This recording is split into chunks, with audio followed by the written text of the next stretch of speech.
Jnana is the highest attainment in human life. Everything else is inferior. But during the past 1300 years, this Brahma Jnana, the Upanishads, the Brahma Vidya, it has been eclipsed here by virtue of the turbulent Buddhistic wave. The whole thing is practically dying. Everything is eaten by white ants. Now, can you do something to reinstitute this Brahma Vidya, to bring it back to its own prestigious glory, pristine glory? Can you do something about it? So he responded to it and started walking throughout the length and breadth of the country.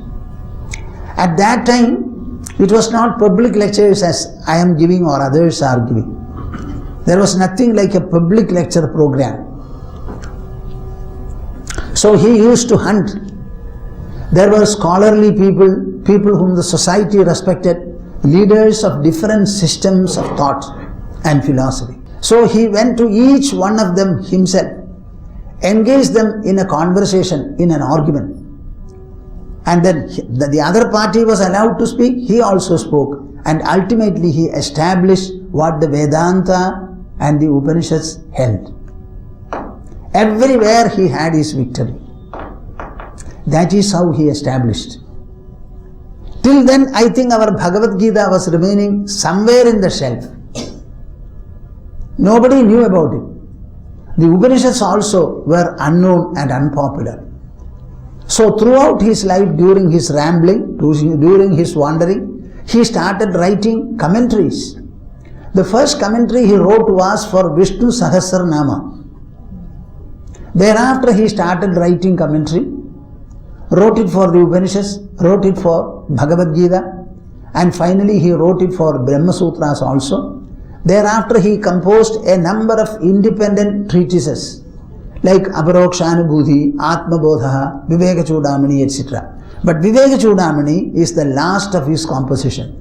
So you will find it is so beautifully presented. And there is a lot of austere element there. A lot of austerity and refinement you can find in this text.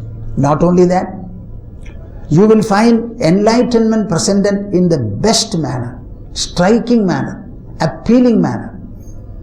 Not only that,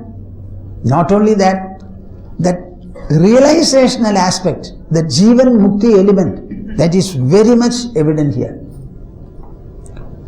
I told you all this only to highlight two important factors. It is a Jivan Mukti Shastra.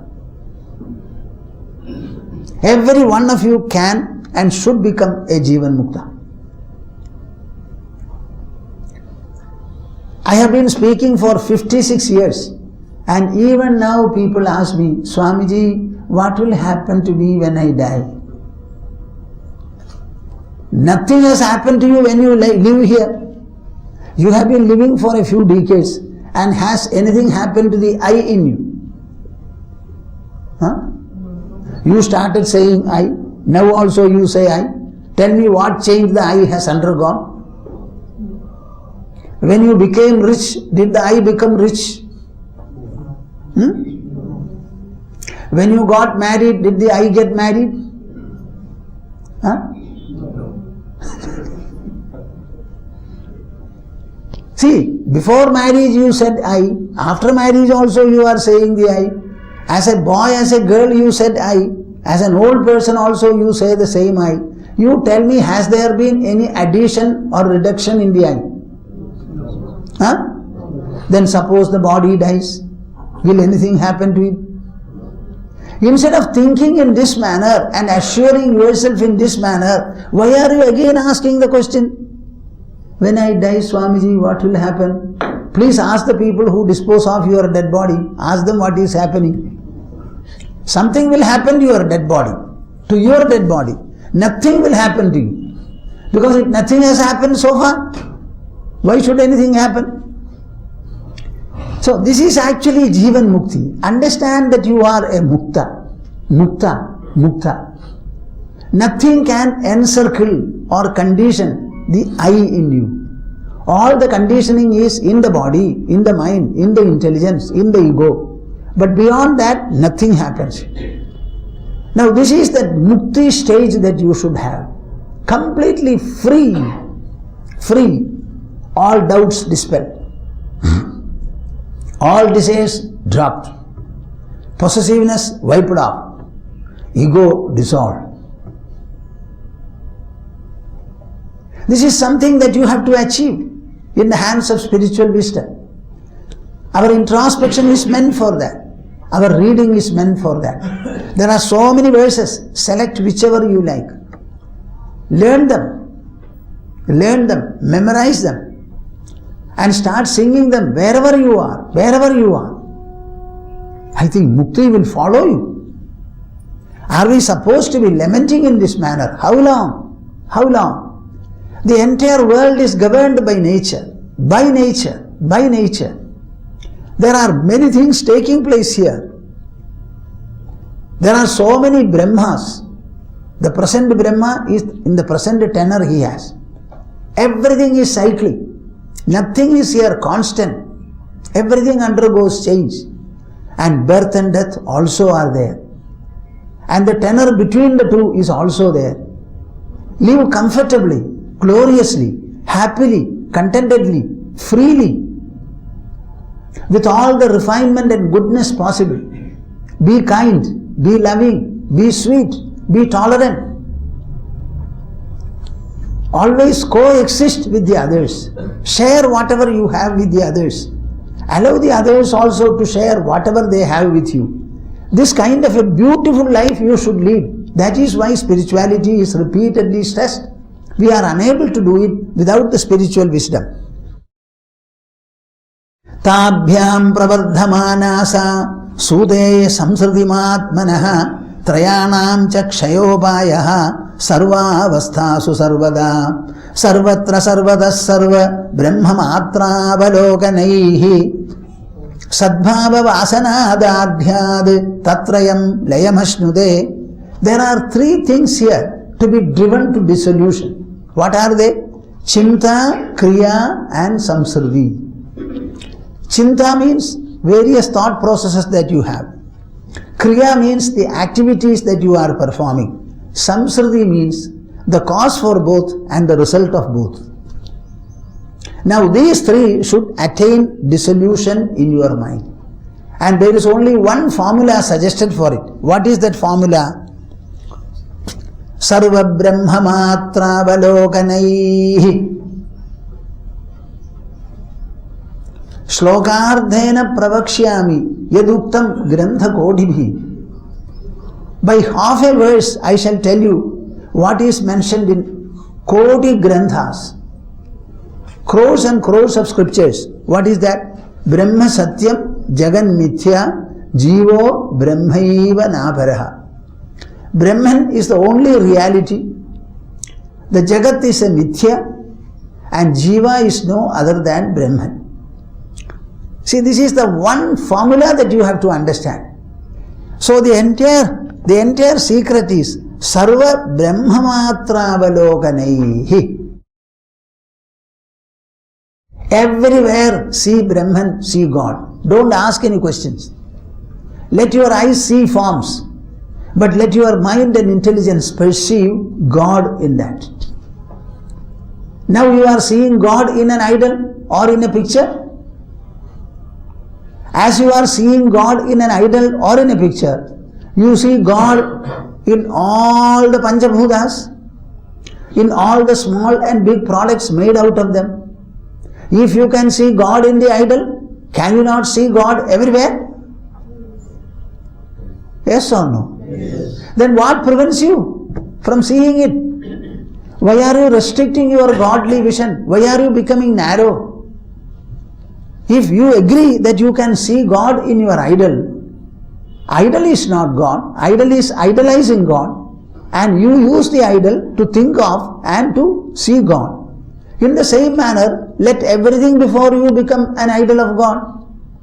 The idol is man-made, but world is God-made. In the man-made idol, small idol, if you can see God, in the God-made world, can you not see God?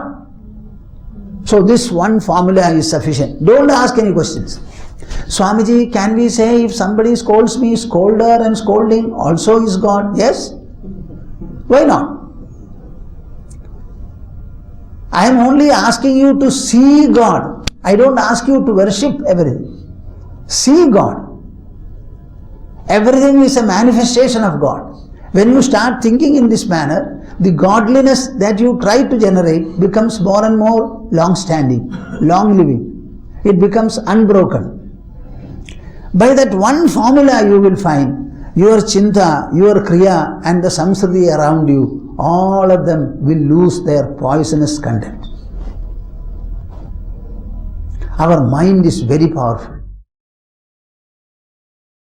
Bhavitam tivravegena vastuyan nishchayatmana tadeva pashyati akhilam sada tad bhava bhavitaha. You don't know the power of your mind. If with your mind you start thinking of anything whatsoever, continuously, exclusively, full-heartedly, wholesomely, tadeva pashyati akhilam, you will start seeing everything as that. This is the power of the mind. The bhava shakti or bhavana shakti, that attitudinal power of the mind is supreme, unimaginable. With full intensity, you start thinking about God and seeing God, seeing God, seeing God. After some time, you don't have to make an effort. Everything will become godly, in you, outside you. It is the power of the mind.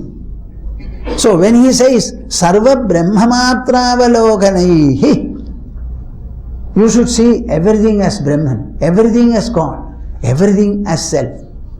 Yomam pashyati sarvatra sarvam cha mayi pashyati tasyaham na pranashyami sajame na pranashyati, says Krishna.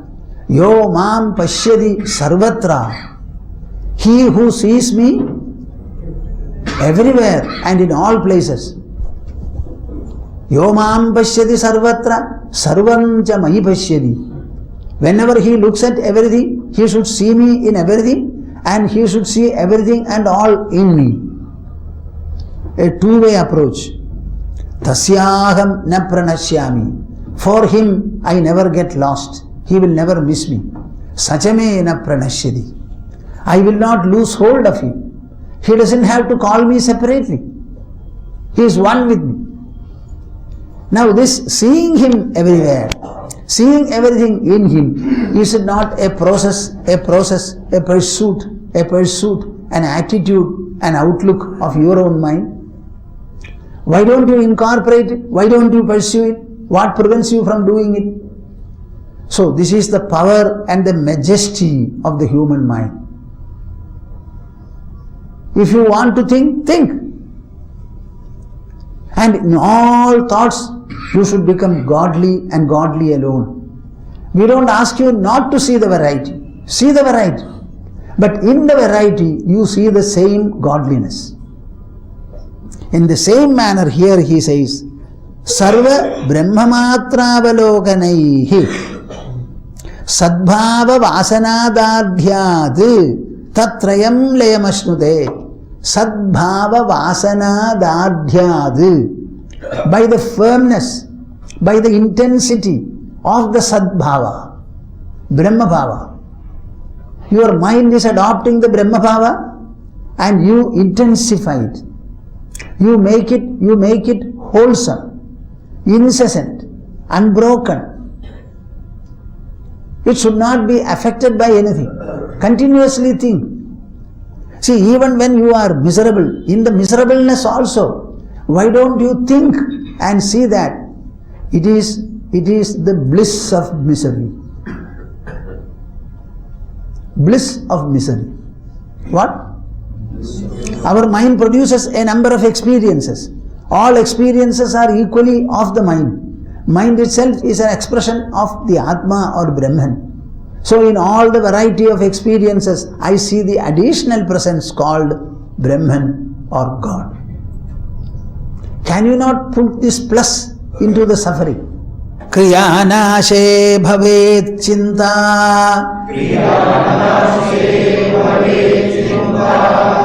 नाशोऽस्माद् वासनाक्षयः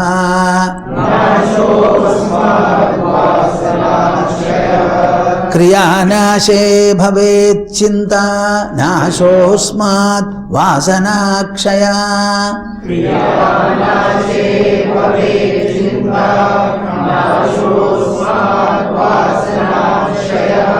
वासना प्रक्षयो मोक्षः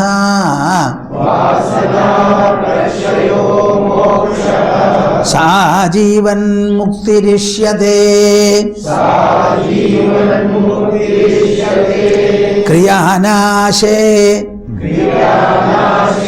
भवेद् चिन्तानाशः अस्माद् वासनाक्षयः. Now together. भवेत् चिन्तानाशोऽस्माद् वासनाक्षयः.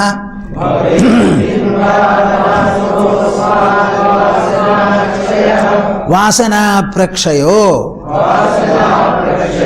मोक्षः सा जीवन्मुक्तिः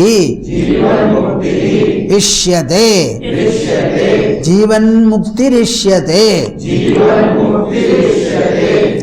I told you that Jivan Mukti is the subject of discussion in Viveka Chudamani. It is actually a spiritual religious word, but you can also have a secular interpretation of that word. A state of life where your mind feels free and your intelligence becomes clear. This is the state of Jivan Mukti. We call it something like stable-mindedness. Stable-mindedness.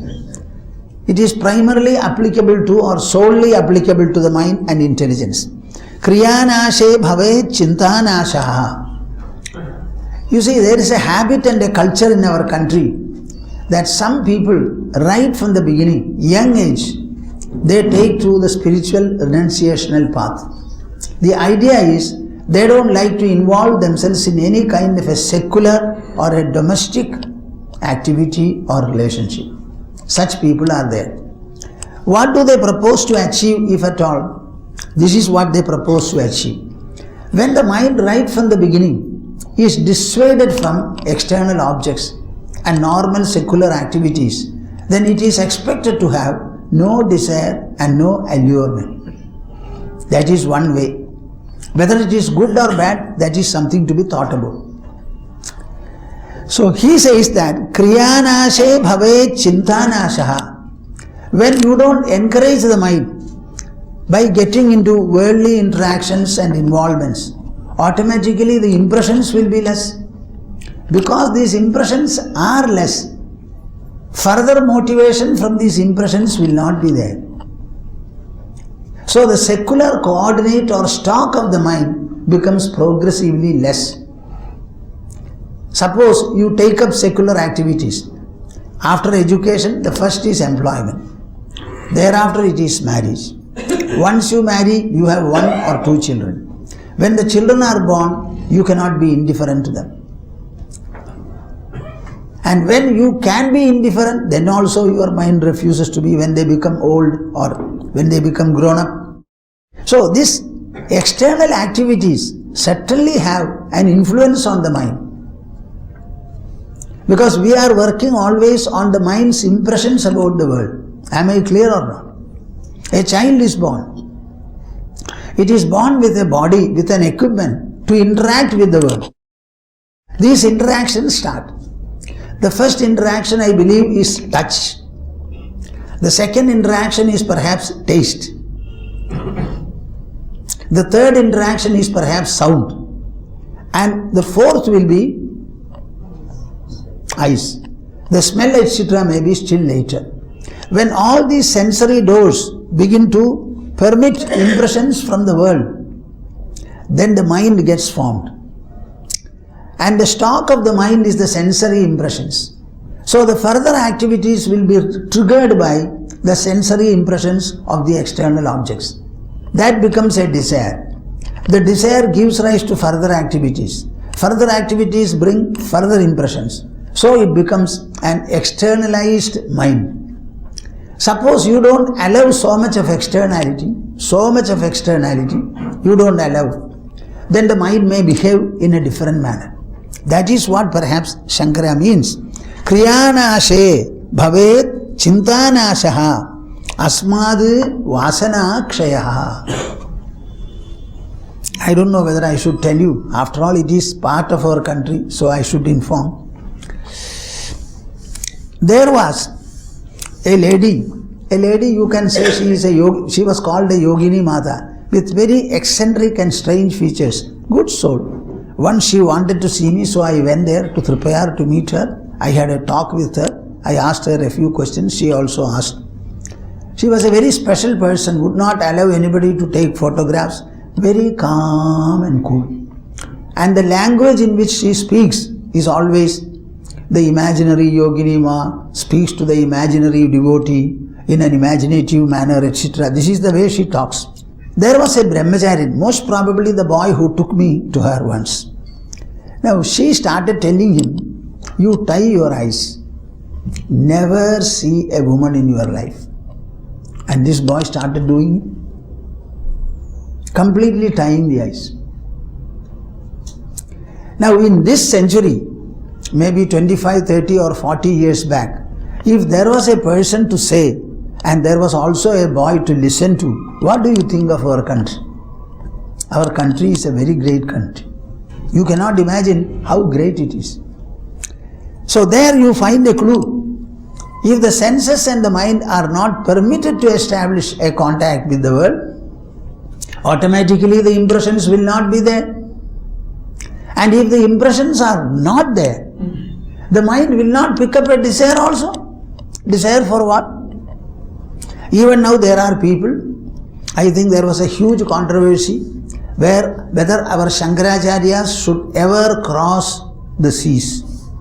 Even now they are told by traditionalists, dear Swamiji Acharya, you are not supposed to cross water and travel. So they don't go outside the country at all. On the one hand, we are cutting across all international distances and the whole globe is becoming one world. The country boundaries are getting lesser and lesser important. Now in this case, they are also told that you should not cross the water. We have tenets like Vasudhaiva Kudumbakam. The entire earth is our family. Now we should not cross seas. That is another proposition. So very strange. People are very strange. So wherein lies truth? It requires a discrimination. See, when I was reading spiritual texts in my pre-sannyasa life in Calcutta, I read the biography of Swami Vivekananda. I read the biography on Ramakrishna Dev, Sharada Devi also, primarily these three. Then I was wondering, Vivekananda's life initially, a lot of ascetic emphasis you can find. They also became wandering monks, etc. So I asked a question to myself. I am reading a biography of people who lived at least 50 or more years back. Now, have not the country and the world changed? Now, can we take to this kind of an ascetic life? Or what change, if at all, or moderation or adaptation is necessary in the matter? Are we still equally austere, equally ascetic? So I was debating this question. And about sannyasa also I was wondering. It is all right as a religious tradition, but what is the rationale behind it? What is the rationale behind it? This also I was thinking. So it is not that I just took it up. Of course, I had a lot of fascination and flair for becoming a sannyasi. Right from my young age I had it. I was very, very inspired by Shankara being the only son, the only child of the mother. He decided to leave his mother and walk to the Narmada bank to meet Govindapada, his guru. So I was wondering, Why did Shankara do it? What was the motivation? Does it not clearly indicate that there is something in life in the way of a great goal of human life, for which any sacrifice will not be an excess? Any sacrifice cannot be an excess. So our human life seems to be having a goal. I have told you earlier also, Sri Rama's sacrifice, it always appealed to me. Appealed to me in what manner? I will also sacrifice like this. So that sacrifice was always a matter of inspiration for me. But I found in Sri Rama, poor Rama was always aggrieved. I don't think he was very happy. I said, this part I don't like. So I want to be very happy and joyous. How can it be done? Then I found that Krishna was always smiling. Anything he does, he smiles. When Gandhari cursed him, then also he smiled. When Arjuna started shedding tears and dropped his bow and arrow, then also he smiles. Everywhere he was smiling.